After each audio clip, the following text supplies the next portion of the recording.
ज्ञान मुद्रा क्या करना, सांस को छोड़ते पेट को पूरा अंदर घुसाना है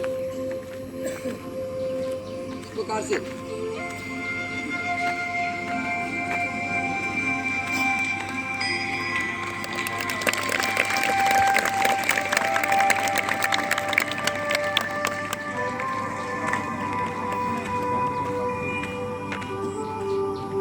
सांस को छोड़ते आगे पेट को सुन जाना है।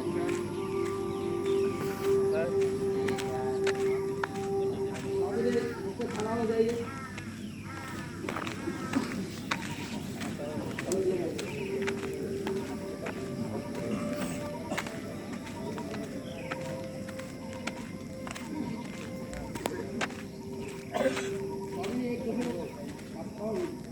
कैसे रहेगा, कोशिश कीजिए बहुत जमात के जाता है, बहुत अच्छा एक्सरसाइज है, हजम शक्ति को बढ़ाता है। सही में कोशिश कीजिए।